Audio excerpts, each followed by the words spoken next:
So. Yes. Episode 2. It begins. Burn It Down. Episode 2. Fuck. Are you all right? That was good. Now that I made you choke on your drink. Damn good. I'm mad. Unintentional, I swear. That's why it was damn good. It's not intentional. Are we recording? We've been recording. Excellent. Did we get that? Because I want that in the unedited. Keep it. It's there. Put that on the Patreon. That's behind a paywall. They'll never see it. I'm crying. They'll never see it. I didn't even laugh that hard, and just instantly I'm crying. Oh my gosh. Okay. Anyway. All right, so let's talk. We got. It's been a while since we got together and talked because life. But there's been some things going on, right? In the world. And I think probably, and this is a little bit old news, but you and I both agreed, like, I'm not seeing a lot of people talking about this. It feels like it hit, but like so many other things hit at the same time, it just kind of... What depends on what the meaning of it is. Okay, well, are we starting with Stellantis? We're gonna just harp on Stellantis all the way through this, but... They are the stupidest company right now. We could deep dive, because I did some research into like how it became Stellantis, but that's another topic. Do you think there's another company making as many missteps or being as so dumb with so many classic brands? I think that Stellantis. There are probably, if we deep dove into some of the older European companies that are getting rid of ICE engines, then we could probably say that. But that's a little bit outside of our market. So they're getting rid of ICE, but we're ramping ICE up? You really got to watch for those ICE stops on the bridges. They hate imports. Yeah. All right. So we are probably getting a little political, unfortunately. Sadly. But so the thing with Stellantis. Let's start with the ads.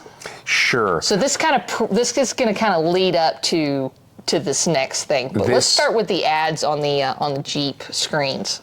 Was it just Jeep screens, or was it for company like wide? As far as I know, it was Jeep, but I don't know that it's affected Ram trucks, and I don't know about the Dodge products, but I know for sure it was Jeep, because it just happened to Jeep drivers, and that's kind of how it came out. Did they actually implement it? Mm-hmm. Okay, yeah. So if you don't know what this is, and I pray to God, if you own a Jeep, it happens to you because you brought this upon yourself. Don't curse somebody like that. Some people just don't. There are people that buy Dodge pickups and they know what they are. They went in as consenting adults, and you go in as a consenting adult as a Jeep, so you get what you get. Yeah, but I don't think anybody saw this coming. Hold on. There's another one. Snuck up on you. Nope. You can't because you sign away your rights as soon as you buy that new vehicle. No, yes, you don't. You do. Okay, so this goes into digital media copyright law, and this goes into right to repair, and so. Okay, hold on. First off, what it is so far only Jeep owners are the ones going into this. There's a couple of other companies doing something similar, but Jeep owners, when they come to a stoplight, ads play in place of whatever media you are consuming. That is the most unsafe thing I've ever really come across. And that is wild that a car company is seizing your airwaves. So, okay. That's to my knowledge, that's what it was. As soon as you come to a stoplight, it somehow knows and plays ads. That's what I know. That's because the vehicle knows when you're not moving. But also, too, that's part of the start-stop technology that a lot of like the Jeep Compass and stuff like that, which if you've never driven one of those. Oh, Ford has it and I hate it. Chevy kind of has it. Chevy has it. Yeah. Chevy had a lot of trouble with it. Volkswagen has it. Mm-hmm. Everybody has it. I hate it. But yes, I'm aware of it. So the reason the engine start-stop thing exists is because of emissions laws. We're not even going to get into that. It's all right. So dumb. But continue. So as I understand it, I've just looked up a couple of things. Some Jeeps had pop-up ads promoting FlexCare Extended Care Premium. They were called Purchase Peace of Mind campaign ads. And basically, you would press the call button, and it would call to set up your extended car warranty, I guess, while you're waiting in traffic. They're getting real devious. But it was only on vehicles with an odometer reading less of 36,000 miles. They're not going to sell extended warranty to somebody that's out of warranty. No, but I would sell it to somebody who's going out of warranty. Right, 36,000 miles. Oh, my bad. Yeah, you're right. Everyone's going to the worst warranty in the world. Bring back 100,000 mile warranties. Fuck, there was a couple that were 150,000. Like, let's go back to that. Well, How about a company that stands behind it? If they would stop using, designed obsolescence, then it'd be fine. But they want people to get a new car every 2 years. So we used to be a country, a proper country. Have you ever seen a refrigerator that goes for 70 years? They're fantastic. I have one. I want one. It's from like the fucking dinosaur age. It came out of my grandmother's house. All right, so you've got that, which this is not that different from, and this actually article points it out, this is actually from a law firm posting some stuff about privacy violations, and this was their example they used. But something else that they mentioned in here is SiriusXM hitting you up to update your Platinum plan. And I have this problem in my Volkswagen, and I have this problem in my 2021 where they have Sirius programmed in, and it pops up and harasses you about renewing your program. And it's annoying. I also would feel that's actually very unsafe because it's distracting you from what's going on. I'm not gonna lie, the Volkswagen, which is a 12, is not that hard to deal with. Like, I just changed the settings in there and it doesn't come up at all anymore. I'm talking about now specifically. I'm talking about the Jeeps where it's a pop-up ad. Well, any pop-up ad, that right? makes me so angry. Well, here's the thing about the SiriusXM ad that pisses me off in my F350 is I'll be trying to like auto connect to my Bluetooth or whatever, and it will pop up and it freezes everything until I get out of that. And I'm going down the highway at 85. Yeah. Like, it's Texas, man. Of course we're doing 85 minimum. But you're trying to drive and you're trying to figure out what's going on. You can't get into your navigation because I'm trying to go to the home screen, but it locks the whole screen out until I close out of the Sirius renew pop-up. It's very annoying. And I'm sure probably if I took some time, I could go in there and program it out, but I hadn't done it.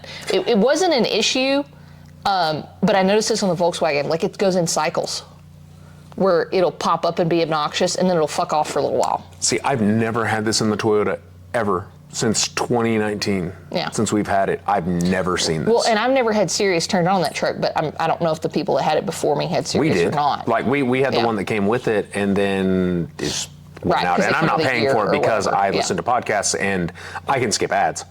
Yeah, I'm not paying for Sirius radio. Anyways, they'll play the music I like anyways. My eclectic ass 600 song playlist.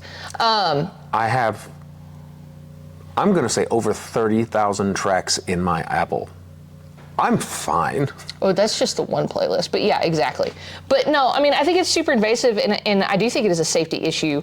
I don't know. I've got another article here. Like, so how does that not fall under distraction? I'll link everything in the bio, in the whatever description. This isn't an article. This is from the it's a manifesto. The Jeep forum. An article somebody shared. Techstory.com. Stellantis introduces pop-up ads in vehicles, sparking outrage among owners. Should. Yeah. Sell your Jeep for this. It's kind of like the ads that pop up at the fucking gas station while you're trying to pump your... Don't turn that shit off. I just keep headphones in. But I know. You should be able to mute that. You used to could, but now a bunch of them have fixed it where you can't. And then also it starts as soon as you're pumping. Shit. This is worse than the Sirius XM. Well, it's a full screen ad. That's what I was saying. That's what I knew it to be. It's a physical ad on your screen. Not the Sirius one is nothing. Sorry, I touched the mic. Calm down. Calm down. No. So the Sirius one, I don't care. You can do that all day. I don't care. It's when you show me a physical ad I can't get out of that happens every time I'm at a stoplight. Do you know how many stoplights There's two things here let's talk about. The first one is, how bad of a financial situation do you have to be in to do this? And the second one is, how much of a violation of vehicle ownership is this? It's a digital privacy violation, right? Like how much data are they scraping that you don't know about if they know when they can launch this ad? Anyway, so take a pick which one you want to look at first. To be honest with you, it's a lot of geolocation mining. It is. And mapping cities. It is. And seeing where congestion is, where you can put more ads in any type, so physical medium, digital medium. And we know average drive times, when they can do stuff. What is it, peak times? Yeah, well, and we know that there's some kind of chatter going around. I don't know that anything's really been nailed down about it, about people's driving data being scraped by the vehicle manufacturer and then sold to insurance companies. And I believe it's Tesla, not trying to get into that shitstorm, but that has been doing that. And there's people whose insurance has just gone through the roof because they're secretly, and that's an invasion of privacy. I got some serious feels about that. I like the smart ones. I just don't like people stealing the data off of them, and good luck with that, because once you give them access to the internet. It is true. Yeah. Like once you have something that hooks up to any kind of grid. It's and a grid with a meter. Right. Yeah, exactly. So. And how long until you have to pay for bandwidth? Do you think this is something that we're going to see everybody doing? Okay, so there's another one. You may not know about this one. BMW. It didn't. Well before this. Nope. No. They did one worse. I believe that. They pay for its subscriptions for comfort. Yeah. I knew about that. Heated seats and AC. Are they still doing that, or did that flop? I think they finally stopped trying to force it in, but the CEO is still a fan of it and thinks it can be done. Oh. And to which I say, you should be beaten in public and almost to death. Having had to have fucking 270 AC for a period of being very poor in my life where nothing I owned had working AC because it was more important for it to run than to be comfortable. That's how people die in hotter climates. Absolutely. And cold. Old people. Yep, cold climates too. Well, the heat is going to come off the engine. They can't really keep you from having heat, but they can keep you from having AC. But they can also have the things close and you don't get any airflow at all. If it turns off the fan. It just seems like if I'm going to spend that kind of money on a vehicle. Okay, yes, you're getting close to my point about it. If I pay for the vehicle, it's mine. The usage of it is mine, no matter what you think or say. Which is where the digital copyright media laws come in. This is also for video games and other things, because this is also going off the platform of what Amazon does. You are eternally renting. You do not own the physical media. You don't own the digital media, so they can alter or take it away at their whim. Did you see that they've changed it now where you can't pull your Kindle books anymore? What do you mean? So used to, you could download your Kindle books onto any device. Yes. Now they're only compatible with Kindle. I use the Kindle app, so yes. No. Yes, I understand what you're saying, but I use the Kindle app, so it's not really a problem for me. Okay, no, you're missing what I'm saying. No, I do. I get what you're saying. You can't do it to anything now. It is only to a Kindle device. No, you're absolutely not understanding what I'm saying. Okay. I actually have a folder on my old computer. Yes. Where I have digital copies. Of all of my Kindle books, not my current ones, but all of my Kindle books from when I very first got a Kindle, that I can open on any device without the Kindle app because it basically turns them into a PDF. I kind of remember doing this with like a couple of where you back your Kindle collection. Yeah, it's like an e-file or something like that. And because Kindle is actually cross-compatible with PDF. You know what? I know that because I have a book that's a PDF. Right. Okay. So anyways, they've now made it where you can't back your Kindle purchases up, your digital book copies up. Now, I'm going to say this before I totally veer off into that. I will say this, and then I'm going to drop that topic because I'll get way off in this. I do think that they're doing it because of the pirating that's been going on of books, because 90-something%, I made that number up, a really high percentage of the pirated books that are going out is because they are in digital format and they pull them off and then republish them to the pirating websites. Or feed them through an AI, because you can feed a PDF to an AI. Okay. And so I do think that that's part of it, but of course everybody's like panicking because, you can't back your Kindle books up anymore. Just buy print ones, you cheap bastards. But anyways, to my knowledge, they're also, to your Amazon account. I haven't had a single problem backing mine up. But you know how book people are. Yes. Okay. Yes. Okay, and that's fair. That's totally fine. I get it.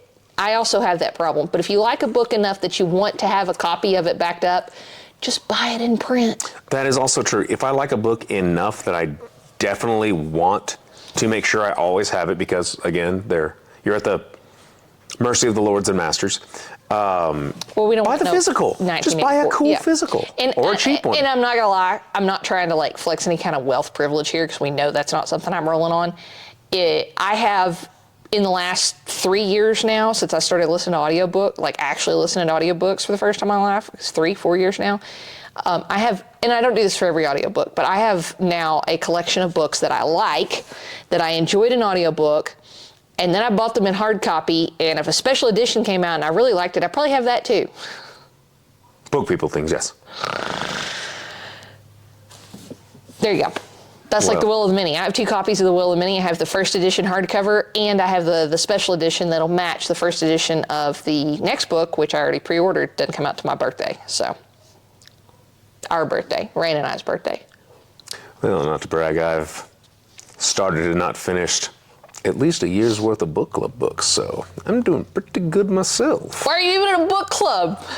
Because I enjoy being there.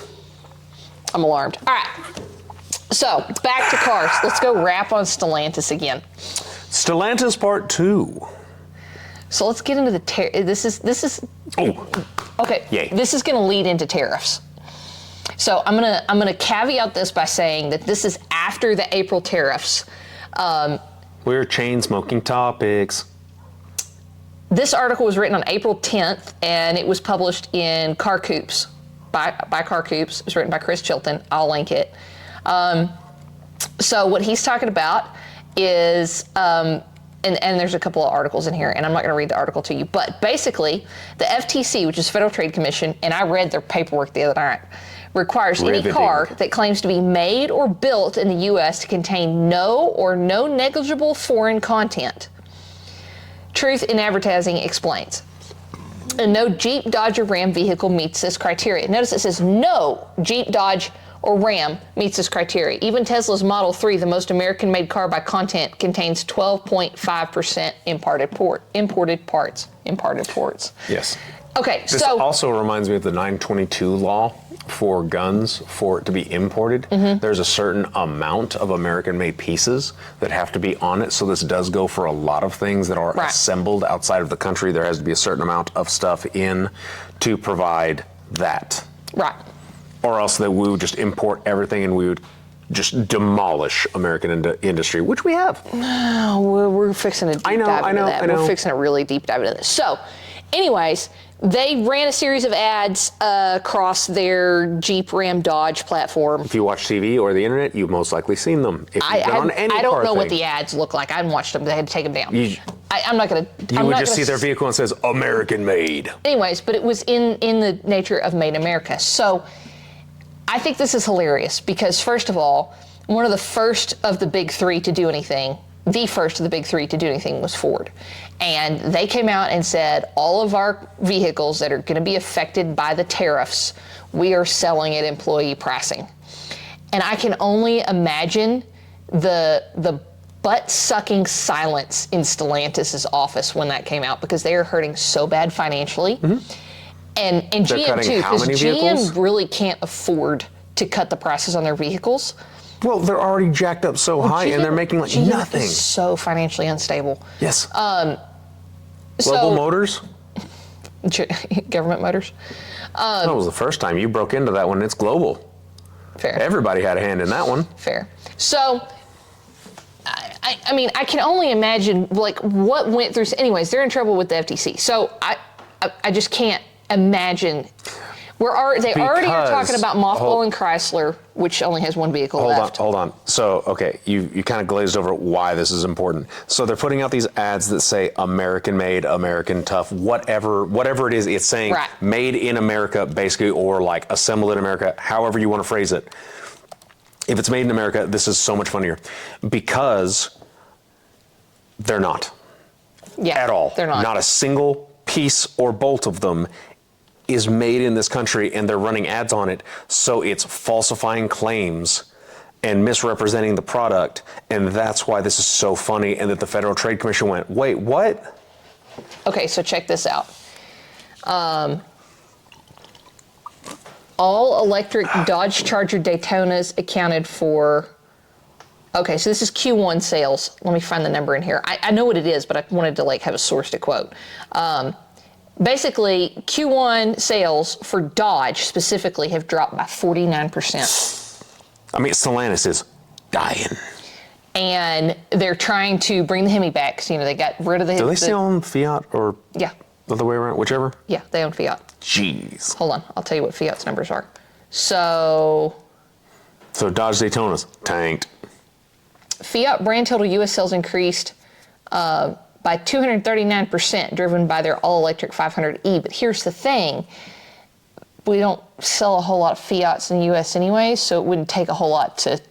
If we sell 10 Fiats on average, 10 Fiats, 30 Fiats is a 200% increase. Ram trucks had an increase. Nothing great here. Not anything to note about. Jeep sales did go up. But it's not that great. Let me see here. Hold on. Overall, first quarter sales overall for Stellantis dropped by 12%. That's across the board. But see, they're showing... I feel like those Dodge Daytonas Here's the thing. Their numbers are tanked 'em. skewed because they're showing increase in electric vehicle sales because of the electric Charger and some of their other electric vehicles, the Fiat E500e.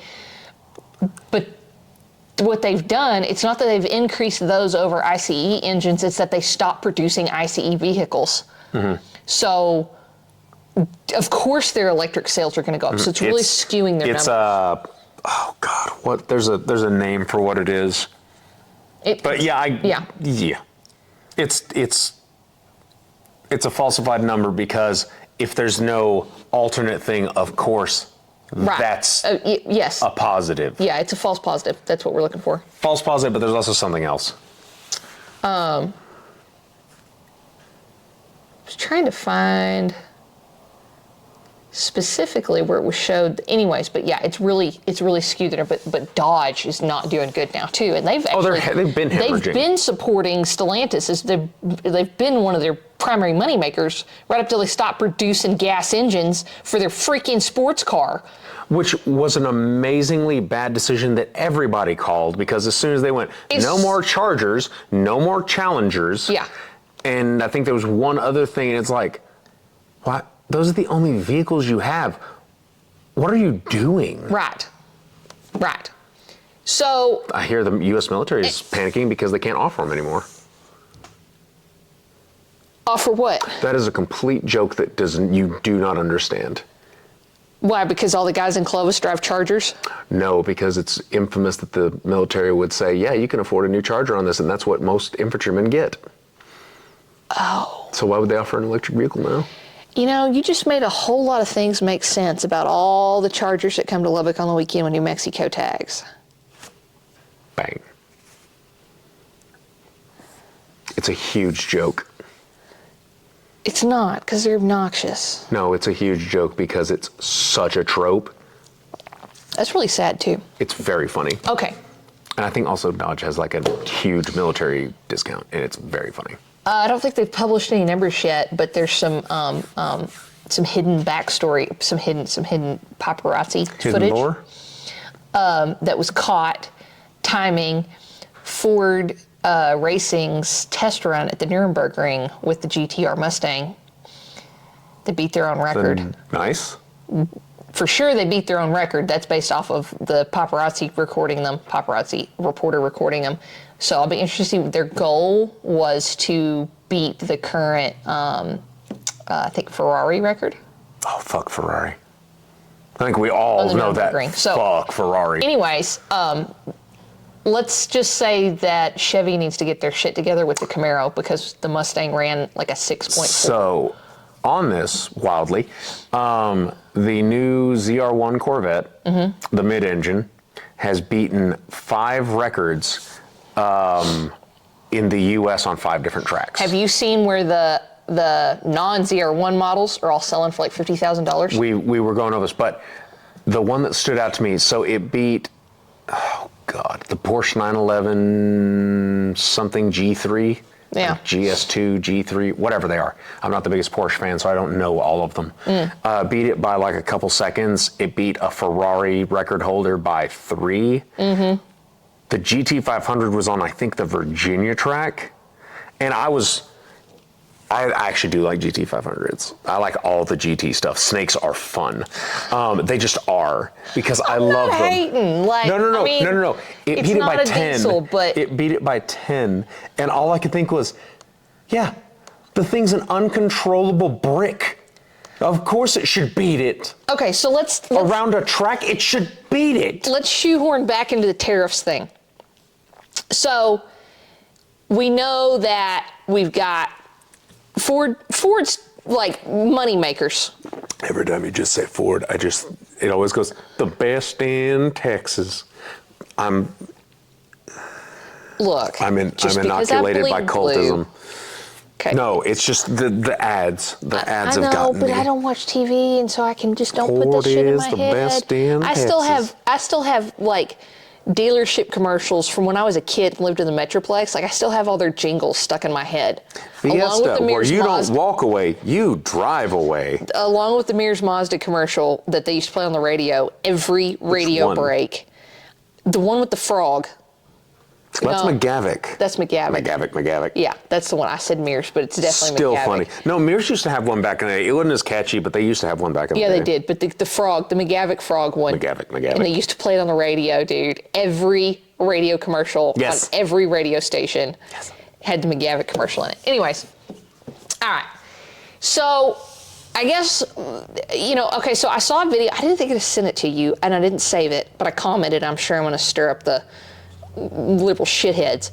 But it was cutting into like the tariffs are going to ruin the American economy. I'm not fucking worried about that. I'm not worried about that.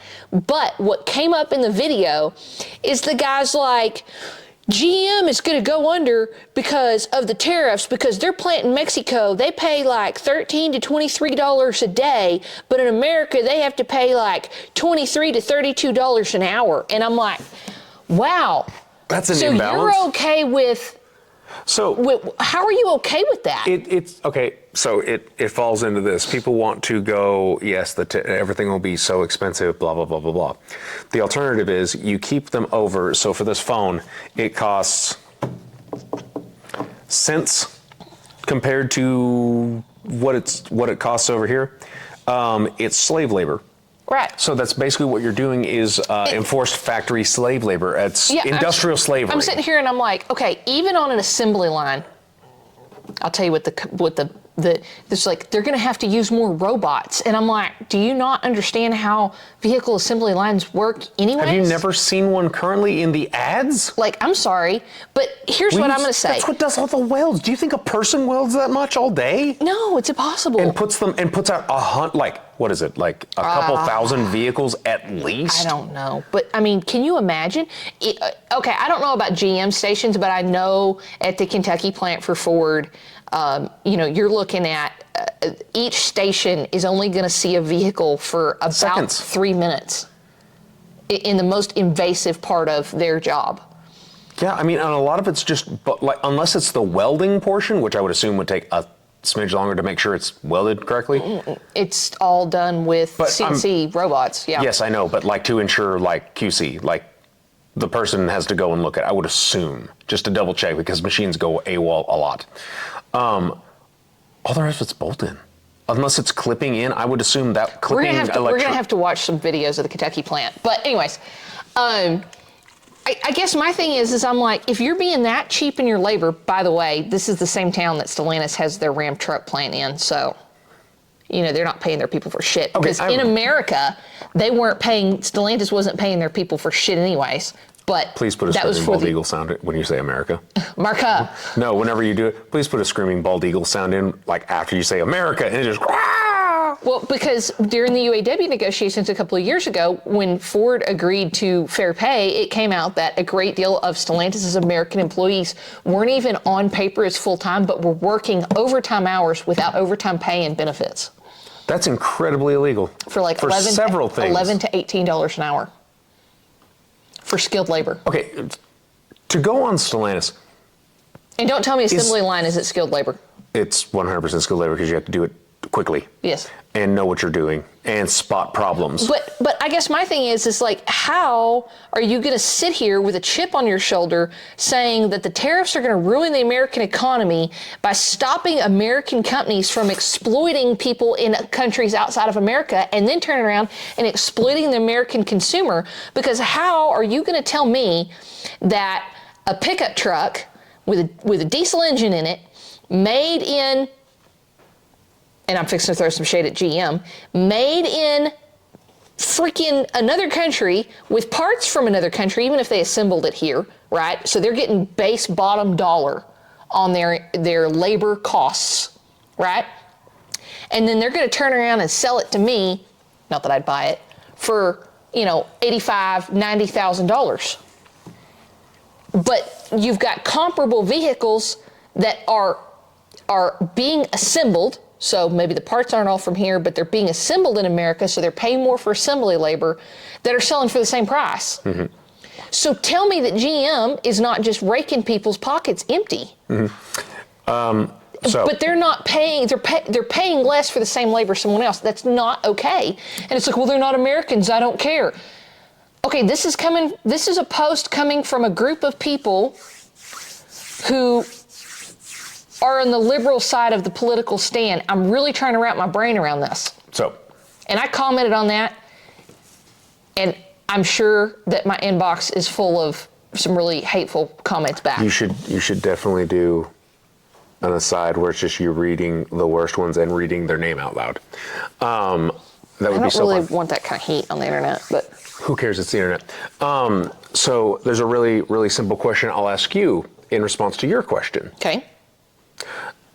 Does the sheep, when he realizes the butcher will have to raise his prices, cry out for that the butcher will starve?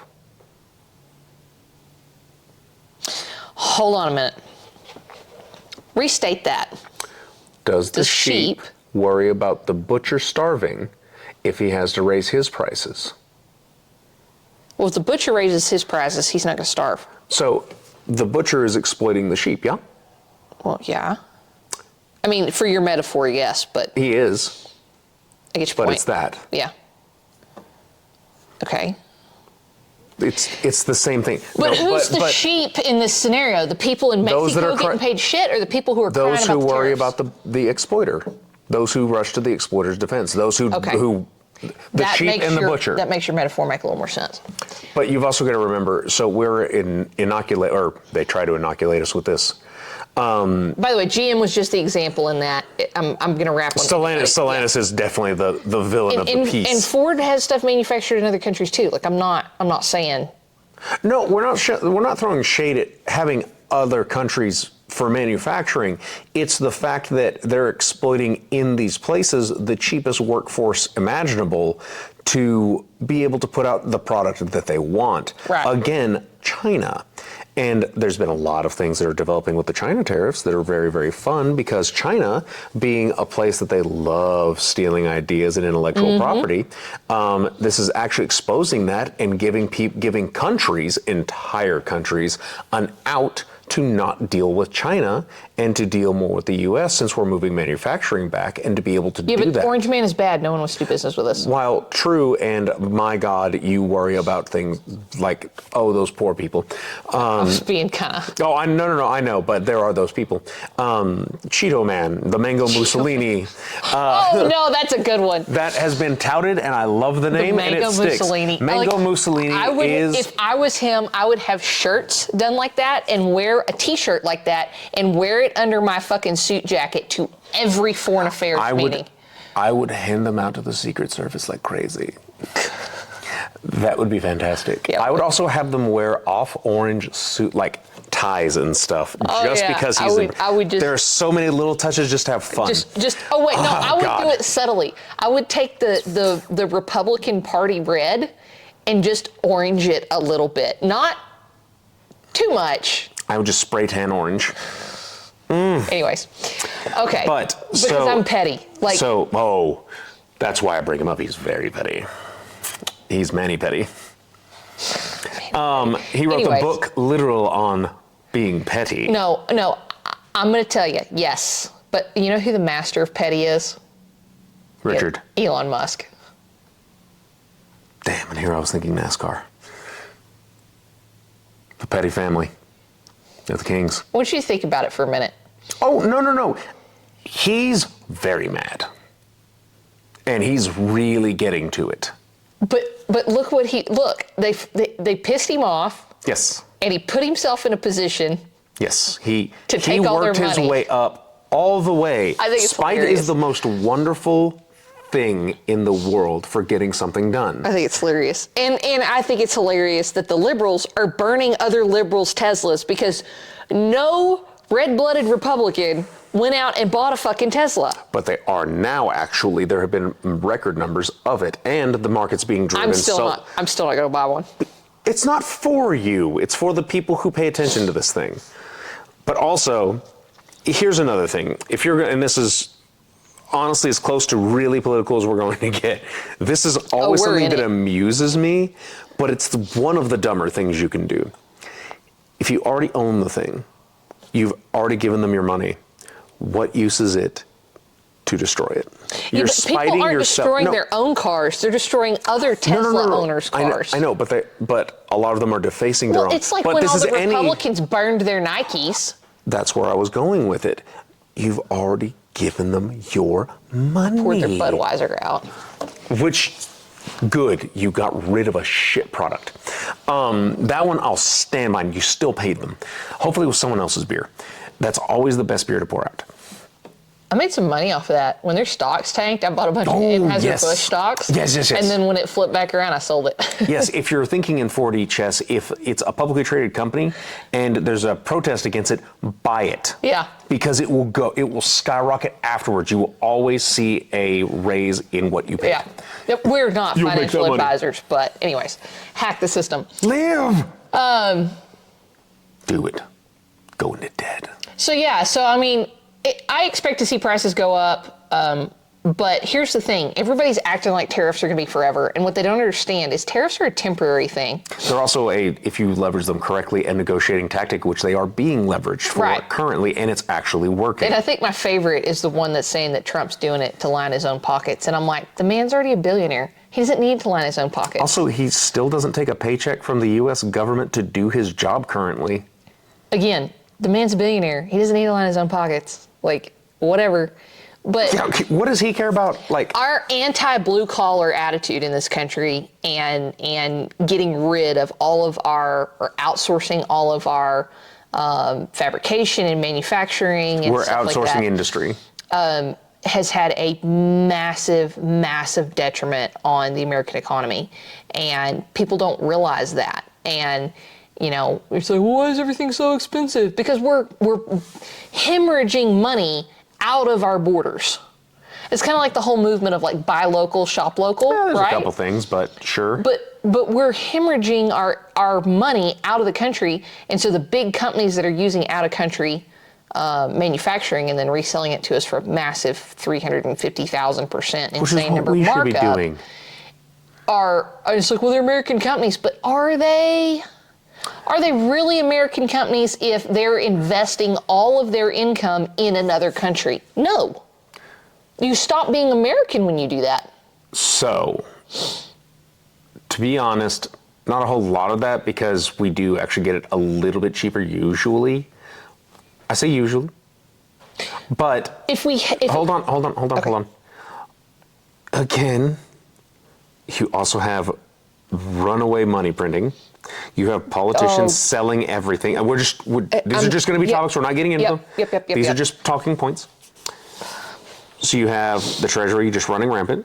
You have politicians stealing money and then charging us for it. You have everything going everywhere else. True. Everything's going to be expensive because we haven't said stop hard enough. Right. So currently, someone is trying to derail the runaway freight train. Right. And here's the thing about that. It's going to get way worse before it gets better. Oh, God, yes. Well, like the recession, we are going to have a recession. Absolutely. But it's the darkest before the dawn. Well, and I guess Something the funny thing about it is like, okay, so we have a recession.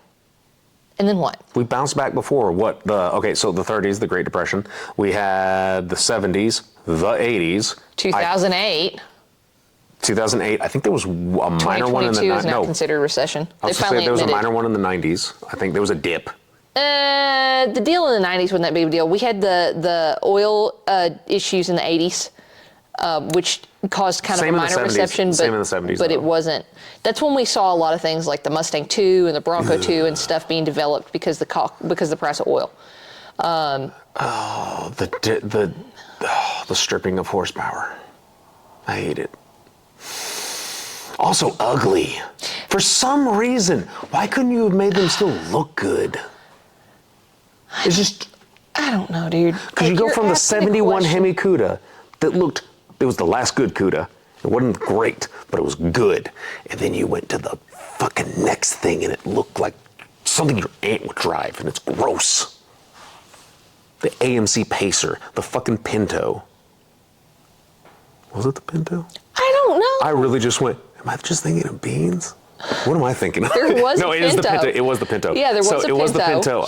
The Chevette. Which, by the way, which wasn't they bad. didn't name it Pinto after pinto beans. Name it Pinto off. I know, after but in my paint brain, horses. I was going, am I thinking of a different thing and calling it a Pinto because food? It's just one of those. It's like, fuck. But anyway, yes, the Pinto. The car bomb. Wasn't even Irish. Okay, anyways. All right, so, yeah, I mean, it's going to affect things. Things are going to go up. Prices are going to go up. I think, though, if everybody will just calm down. I know that a ton of European and Asian car manufacturers have stopped shipment. True, and they're also looking at building, they're either going to take over existing facilities and turn them into what they need to manufacture here. I believe Honda's Mercedes, one of those. Honda's here. Mercedes, I think, is going to put one here. I don't know if Mercedes is going to do that, but Mercedes has said that for this year, they're just going to absorb the cost of the tariffs.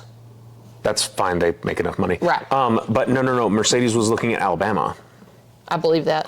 There was Which actually would be great for Alabama's economy. Oh God, yes. I think Georgia could do one. To be fair, Georgia's struggling to recover. That's a whole other topic. But I'm just saying, like, that would put jobs. Like, I Yes. would like to see the Deep South get some more manufacturing back. So, Tennessee's in put it in pretty good NASCAR. shape. I know Volkswagen stopped, Volkswagen's Audi, these articles talk about them like they're different companies. They're not.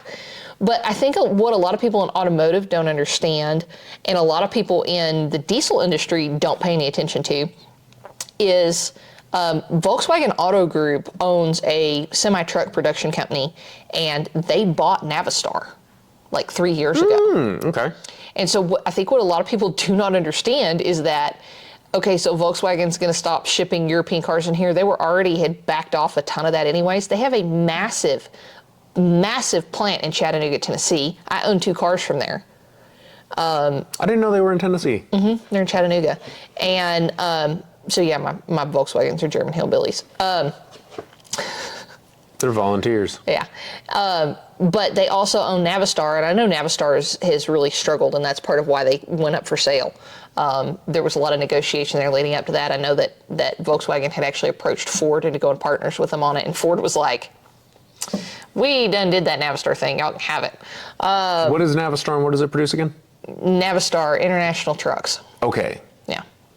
And they used to produce the diesel engines for Ford. So the 6.9, the 7.3 6.9 and 7.3 IDIs, 7.3 Power Stroke, the 6-liter Power Stroke, and the 6.4 Power Stroke were all Navistar-made engines. Minor tangent, but related to that. I really do wish they would bring back the original Scout. Because Volkswagen did bring, and not as an electric, but Volkswagen did bring back their buses as an electric, and the design is absolutely very, very nice. I would like to see them do the original Scout if they want. That would put Navistar back into what's called the light duty category, and they have already struggled terribly to stay in the medium duty category. So they actually stopped production of medium duty semis when they stopped production of the 6.4 liter after their big breakup with Ford. So then they did not produce a medium duty vehicle up until a few years ago when they signed a contract with Duramax Inc. and GM to produce a medium duty International on the Kodiak platform. So they're using Kodiak body trucks with the L5P Duramax engine in it. I think it was L5P. Maybe it's the other one. It might be the other one. I can't remember the code for it, but the L5P generation. You and I looked at one, but it was badged to Chevy. Yes, the Chevy is the Kodiak, the GMC is the Top Kick. Yeah. I really, as a stupid purchase goes, God, I would love to have one. They are stupid expensive on the used. But I think... I got to go look and see what engine it is. I think as the... as a throwback, or as a vintage brand, or nostalgia brand, I honestly wouldn't mind watching Volkswagen take another shot at it as its own thing, kind of like how Ram became its own thing. If you did Scout from them and did it as light duty, so then it would go from Navistar, since they obviously own the rights, they would be able to, and shuttle it off as its own thing. I don't think Volkswagen's going to invest the money in that. For one I know. thing, I'm saying I would love it. I can't think of the name of it. Who owns International? The company that bought International. I can't think of the name of it. That's one of the subsidiaries. But again, it's just something I would like to see. I'm not saying that it has to happen. I would just like it, because I love the original Scouts. Like the Scout was the Bronco / Blazer version. What was the Harvester the Suburban? Harvester was a tractor. No. They had a Harvester vehicle. Yeah, that was before they became Navistar, though. All of that was before they became Navistar. I know. But whomever has the rights, like, I would like to see it. There's no market. Oh, Triton. there's a huge... Triton is... There's a huge which market belongs for stuff to Volkswagen. come back, but it would have to be a boutique brand, and that's the problem. So it's the CV series. It's just a fucking Chevy pickup. Yeah, that doesn't thrill me. However, they were like, when they first came out, they were like $30,000 cheaper than the GM version, GMC and Chevy version, even though they were identical, other than the grille was different. Shit, that would have put it at the price of a regular pickup. Yeah. Very stripped down inside, but just, it's fine. That's a Chevy pickup interior. That's all you need for something you're going to be like, if you work it.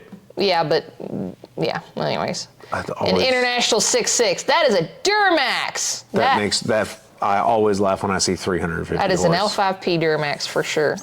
Now, it might be the other engine. I forget what the other engine category is that they list those as, but it's an L5P block. Anyways, I just don't see them. They're very affordable, or they were. I don't know what they're going for now, but you just don't see them. And they've really struggled to launch them back on the market. The biggest problem that I see, this truck only has 750 foot-pounds of torque. I saw that. You can go get a comparable Ford pickup, cabin chassis, with 850. Like a 450 trim, or 450 level? Yeah, let's go see what a cabin chassis is. No. I'm saying like an F450. Yeah, Ford 450. It is the best in Texas. Chassis, 6.7 liter Power Stroke. And the thing is it's there's a ton of them out there, so it's super easy to get stuff for them. They're so easy to work on. Yeah, also you could find a used one. Well, you could find they've been out for a few years now. Let's see here. Yeah, so 750 foot-pounds of torque at the rear wheel versus 950 foot-pounds of torque at the rear wheel. Always go for the bigger. Right, and the 450, you don't have to have a CDL4. Yeah? You have to have a CDL for the other one? Why? 26,000 pounds. Oh, fuck that. No, go for the thing I had to have less things for. Now, if you get into a 550, that's different. But, you can totally, because these are real popular for like rollbacks or like construction service trucks and stuff like that. Like you can do all of that with a 450 cabin chassis. And a 450 cabin chassis is not that expensive.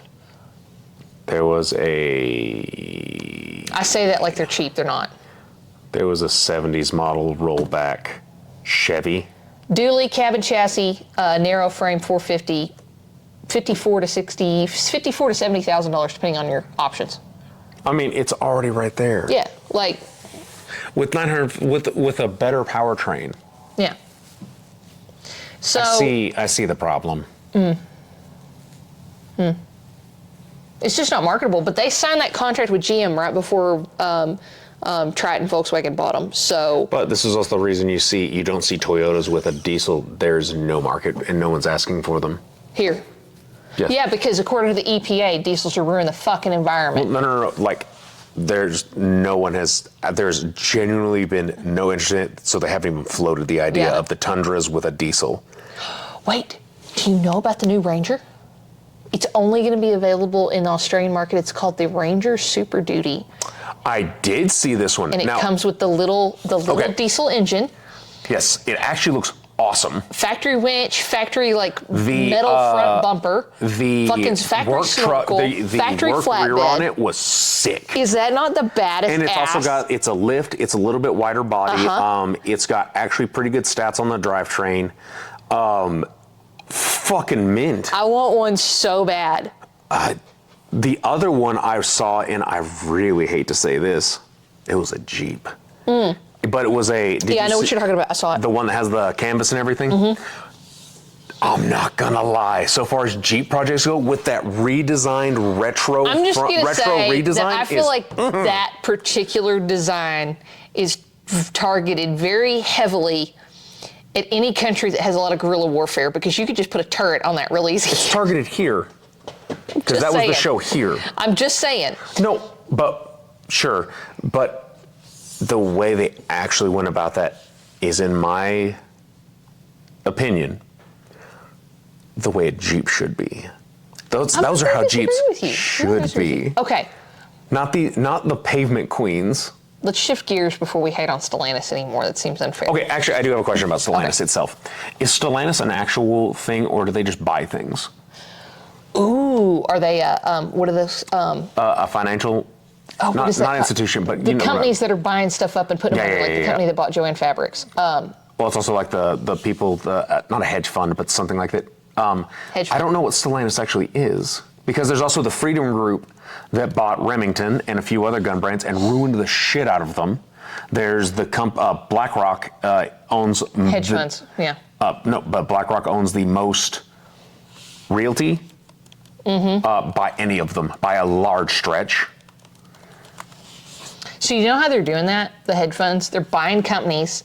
They're taking a loan out to buy the company, and then they're making the loan that company's responsibility. There's some weird fuckery going on there. Yes, and then they get out of it. And then they go under. Yeah. Yeah, and they profit from the sale. So, like, Joanne Fabrics didn't go under because they weren't making any money. They went under because they got saddled with a loan for their own purchase. Stellantis is not a hedge fund. What are they? It's a multinational automotive manufacturing company formed from the merger of Fiat and the French PSA group.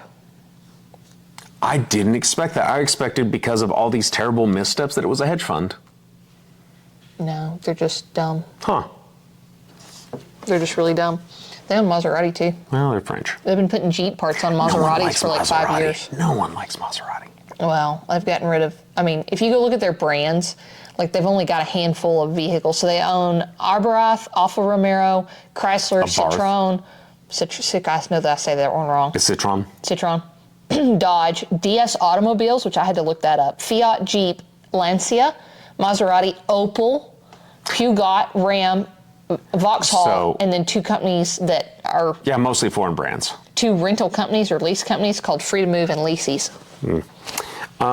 It makes sense that they're making terrible Most of those decisions. companies have been knocked down to only making like 3 or less models. Yes, I would expect so, because you don't With the hear exception of Ram, Jeep, and Dodge. It does make sense, because I have seen documentaries. I don't know how you say them. I watched them live because I was there.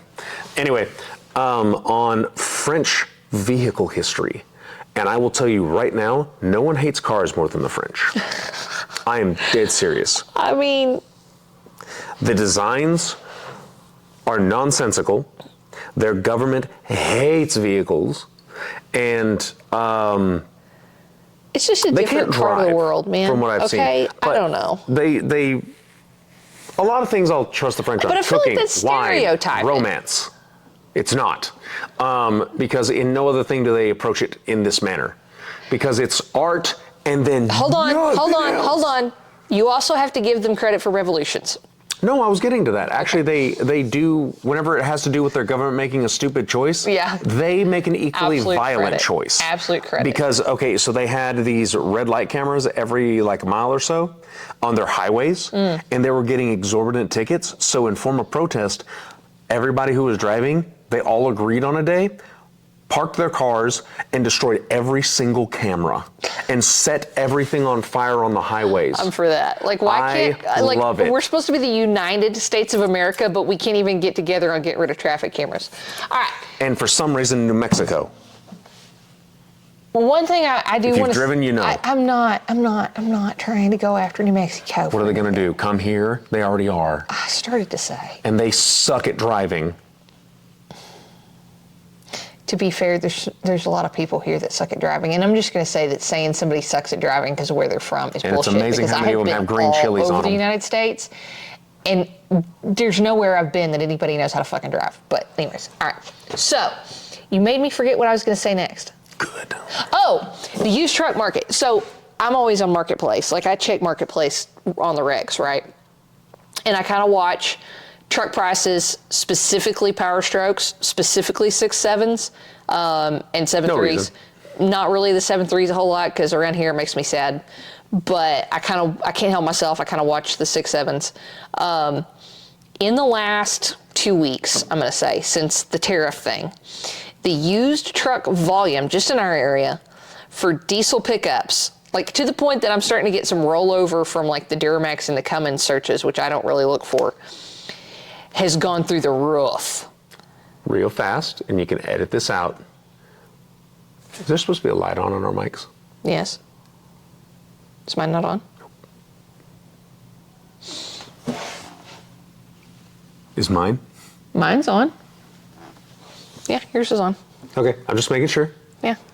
I was like, that's why I was looking. I was like, I thought that was a green light. I mean, you're making me question myself. No, I see the two things, and I can see it whenever I talk. Let me get a look. No, it's on. Again, we can edit this out and come It's back. on. It's on. Fucking. Hey, you're just looking out, right? Okay, so like I've seen the used trucks just go through the roof, and the funny thing about it is the prices have gone down. Mm-hmm. And I was really paying attention to the market because Todd was looking for a truck. Mm-hmm. And of course, I immediately found like 3 trucks I would have bought.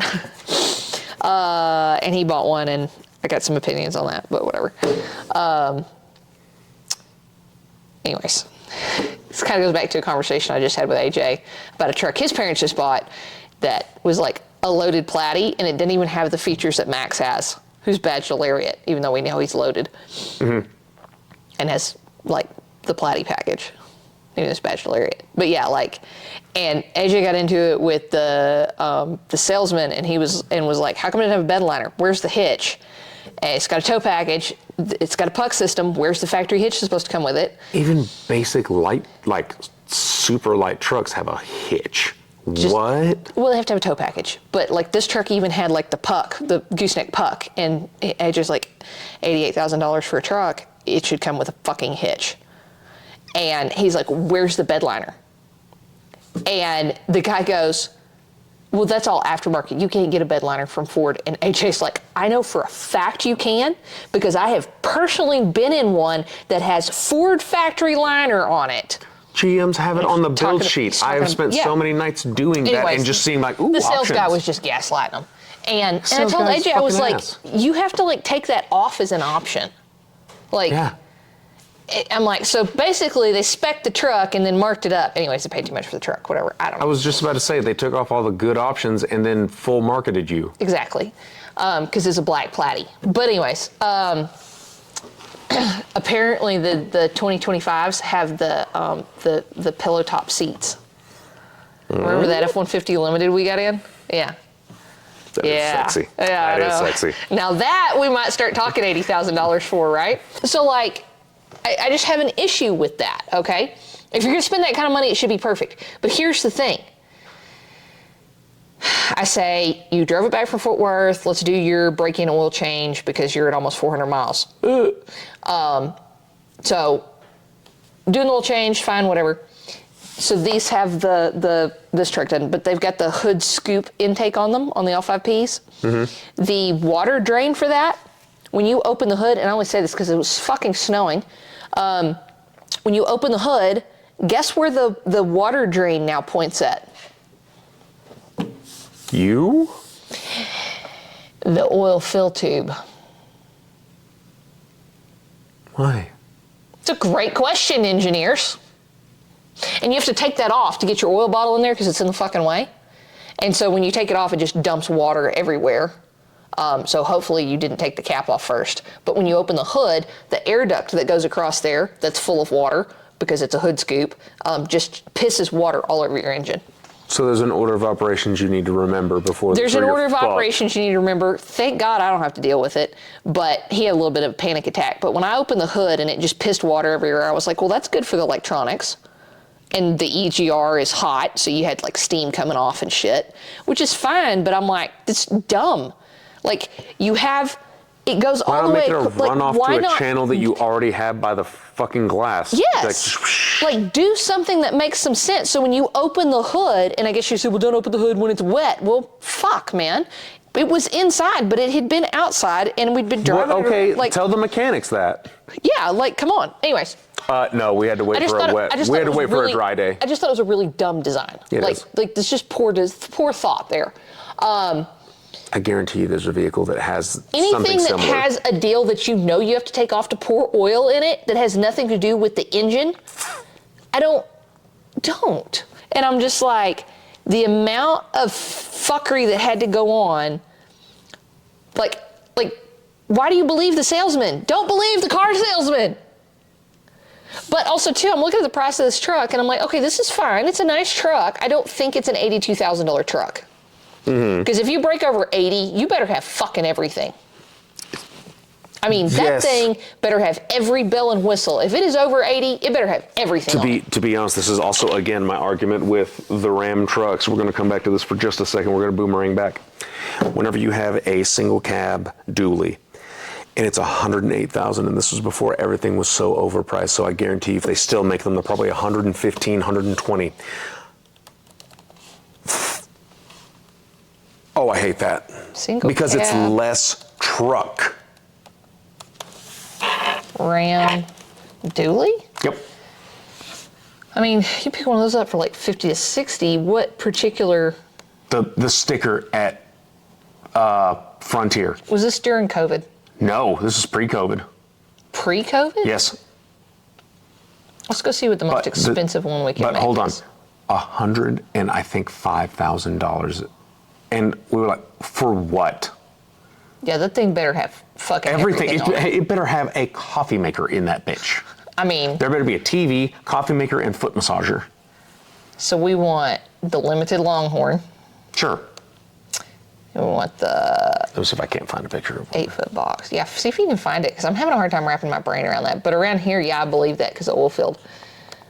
They only come in 4 colors. Okay. Wow.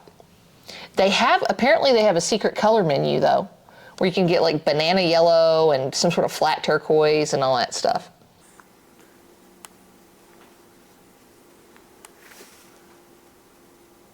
Ugly as sin, but... Yeah, no, they're not. Like they look like a bulldog. I'm putting all the options up there. Oh, I'm already at 90. I am building a crew cab, though. It's so funny. No, that's just funny. It looks like AI. Oh, no, not that one. My bad. That. Oh. That's why I was laughing, not the other thing. The other thing was dumb. Well, anyways, all I did was put rims and tires on it, and that is a crew cab. But it's $90,000. And Dodge has a plastic interior completely, and I hate Everybody them. has a plastic interior. No, but not that plastic. Anyways, all right, so... And also they have the shifter that's a dial. Oh, don't get me started. All right, so... So I'm paying $90,000 for a volume on a truck's drivetrain. Yeah, but you're thinking the 1500s. You want to bet? Okay, so here was the other hot topic I wanted to hit. Motor Trend's I think this needs to be the last one, or else we'll go for 3 hours. This just came out. What are we sitting at? I don't know. Each year, Analyst at JD Power produces a vehicle dependability study. All right, I'm on Motor Trend. Let's go to the JD Powertrain. You would think JD would be a little bit better at this because they publish a lot of these. Well, you'd think. All right. Now, this Motor Trend article says one brand is conspicuously missing. I didn't read the article. I watched a video. But let's go look at the JD Powertrain stuff. Well, all right. It has to be Dodge, right? Nope. Highest brands. Nissan. Hold on. I'm trying to figure out. I just want the trucks, but I think we're in the. Does the Honda Ridgeline count? Or the Santa Fe Abomination? Okay, let's do the Motor Trend article. You're asking me questions I don't know the answer to. No, I'm asking if you'd think they'd count. No, that's not a truck. This year, the study examined vehicles from the 2022 model year. That year, pandemic constraints impacted production across the auto industry, but some pickups stood above the rest. Some inclusions will come as no surprise to truck fans, but there are some notable omissions too. Does your favorite truck make the list? Now, here's the thing. I don't know. I have to go look at the JD Power article and see exactly where they're getting their data from, because I really want to know that. Because if you don't report a truck broke down, like whatever. The Toyota Tacoma was listed. And here's the thing about this list that cracks me up. We'll get down here. The Chevrolet Colorado, which... They're fine? Okay. The GMC Canyon, those are the same truck. Mm-hmm. Which I will say, you almost never hear about them having problems. It's all the 1500 stuff. Silverado and GMC Sierra. Okay. The Silverado 1500. From 2022. Yeah. I thought those are having problems now. The GMC Sierra 1500. Same truck. Again. You should just put a slash and put both their names together. The 2022 Silverado HD, which this is where I start to buck the system a little bit. Mm-hmm. Because the Silverado HD covers the 2500 and the 3500, which is fine. Those are just weight ratings.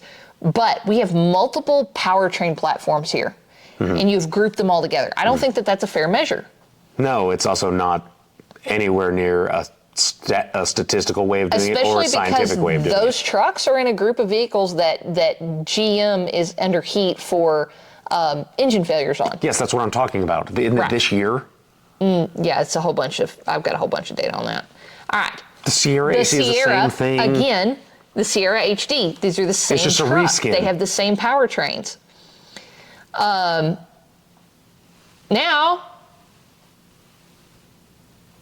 Most what? Most reliable. What were they before? That's the list for 2022. The Colorado. Wait. Yeah, we're back to this. Wait. It said one brand is conspicuously missing. There are 3 brands, and one of them I totally understand for missing. Okay, so this is for the 2022 list. Yeah. Conspicuously missing. So only vehicles on the list are the Toyota and GM trucks at 1500 and HD. So 2500, 3500. Yes, GM and 1 Toyota. You cannot tell me that that's accurate data. I don't think so. There's no way that's accurate. I know Ford is having an engine problem as well. We're talking about 2022. But I know.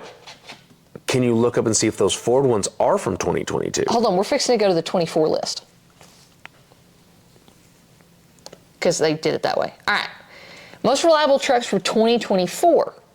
Oh, by the way, so the 3 ones missing from 2022. Dodge. Ram. Any Ram truck Ford. Product.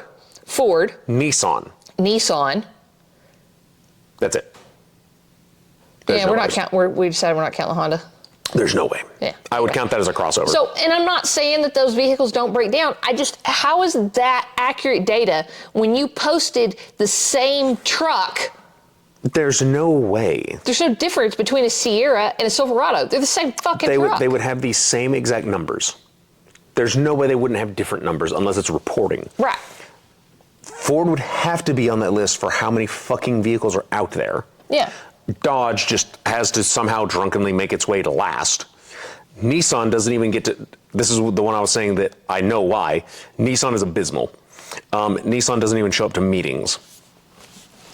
But I'm just having a hard time. I don't feel like the list is an accurate data point because you've just put the same one on there. Okay. That's not 2024. Hold on. Here, let me scroll back here. Most reliable trucks from 2024. This is not by the year they're being made in 2024. This is by repaired.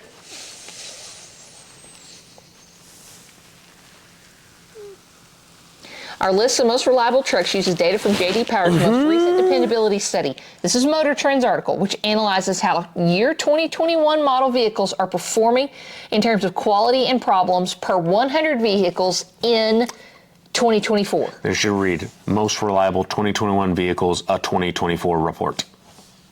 Right, but for repairs in 2024. So the 2021 Chevrolet Colorado is up there. All right, cool. Sure, you never hear about a problem. They don't get worked that hard. They don't qualify as a full-size truck. I'm just saying. But whatever. I'm just saying. The Ford Ranger's up there. They're also not a full-size truck. But Ford's in there, cool. Though. But, the Ford Ranger hadn't been back out on the market for very long, but whatever. All right. Also, I don't see very many of them. You don't. You see the Mavericks. The Ram 1500, first full-size truck on the list. Sure. Okay, cool. Cool. Honestly, we have 3 choices now. This is a better report. Already. The Toyota Tacoma, mid-size truck. All right, cool. The Chevy Silverado 1500, full-size truck. Fine. Cool. All 4 major companies. The Toyota Tundra, full-size truck. Okay, fine. Those are 2 very different models from the same company. Full-size and mid-size. Absolutely. Sure. Absolutely. I mean, you also have the Chevy 1500 and the Colorado. Cool. Ford Super Duty. Same thing. Same balance. We're fine. That's also the only... This is the only one that doesn't surprise me besides the Toyota. And here's the deal. This one that they're given here in his example is not a diesel. We'll get into why I have a problem with that here in a second. Silverado HD. We already did the Silverado. No, it was a 1500. It was 1500, but still, But it's just, isn't it the same powertrain? No, 1500s have different powertrains. So I'll take they have the 6.2. No, they don't. No. They have a gas option. Yes, they have a big gas option. But so do the diesels. But all right, so we're here. All right, Sierra 1500. We already had the 1500. It's the same truck. Once again, it should be slashed together. Like, stop acting like they're not the same company. The same thing with Volkswagen and Audi, right? The Sierra. Starting to look like the last list, didn't it? The Sierra HD. I do like the Sierra look, though. Yeah. Compared to the Chevy. So that's the list. And I know that they've got, okay, first of all, we've completely ignored the F-150. And it's like, well, they have tons of issues with the EcoBoost engine. Yes, I know. But that's not the only engine they offer. Correct. You have 3 powertrains. Same thing with the Sierra Silverado, 1 vehicle, okay? I didn't see any of the Ram truck options on there besides the 1500, which they have multiple powertrain options. This list should not be by model. It should be by powertrain. Honestly, that would be more interesting, too, to see what shows up. Nothing on here matters if it won't drive down the road. Correct. And just saying, oh, there are less 1500s in there. Okay. Which one? So if you're looking at how many times they went in for repairs and you're taking a truck off the list because it's got an issue with the radio head unit failing, I'm going to throw shade at Dodge, the delamination of the head unit. Okay? And you count that against them as reliability, you don't need a radio to get to work. It starts and drives, which is the major thing a vehicle does. Everything else is luxury. So I feel like lists like this are very clickbaity and useless data because it does not. This is current journalism, and again, throwing shade. Which I hate to say that about Motor Trend. This is current journalism. It is words. That's it. I threw words at a screen to get you to look at it. Chat GTP. I want to ask Chat something. I'm going to... Is this the new Magic 8 Ball? Yes. I'm just scraping some data here.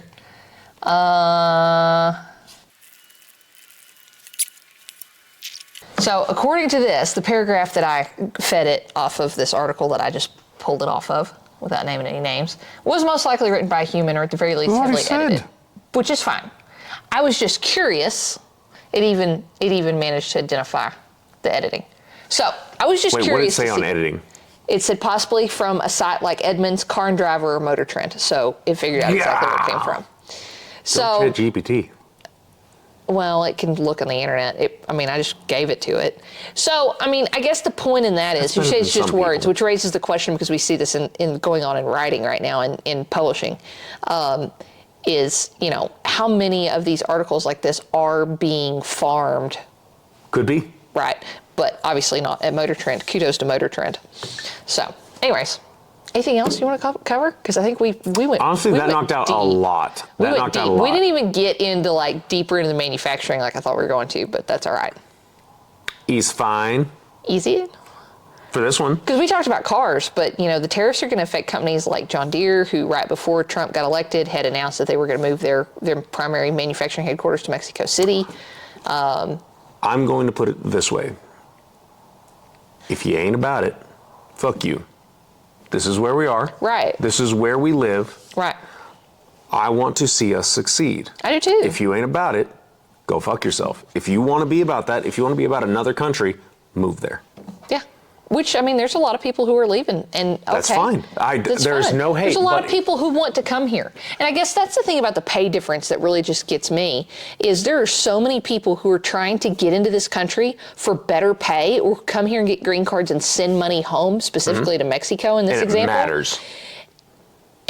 And why are we okay with companies doing that to people in other countries? It's good for their economy. It'd be great for their economy if you're paying them the same thing you paid for the same labor in America. Hold on. You don't want to see how the sausage is made. No, I love butchery examples because they're so good. That is yes, that's very accurate. You don't want to see how the sausage is made, so people ignore the process for the product. Mm-hmm. So. Yep, that is actually excellent. Yeah. If it's on the table and it's what I want, I feel like that's a t-shirt. all I care. I feel like that should be a t-shirt. Which part? You don't want to see how the sausage is made. It's true. And just have a meat grinder. If you don't want to hear the pig squeal. Right. Don't come to the butcher barn. Yeah. Yeah, I Don't get it. look behind the house. I get it, but not looking behind the house is part of why we're in the situation we're in on a lot of things, whether it's right to repair or emissions or what. I want to touch on something right quick. Real fast. All of these fucking edgelords that are running around going, you can delete your truck now. There is absolutely nothing in anything that's going on with the Trump administration that rolls back Tier 4 final emissions. Stop being dumb. I don't know what else to say to that. Well, end it there. Sounds good to me. Till next time.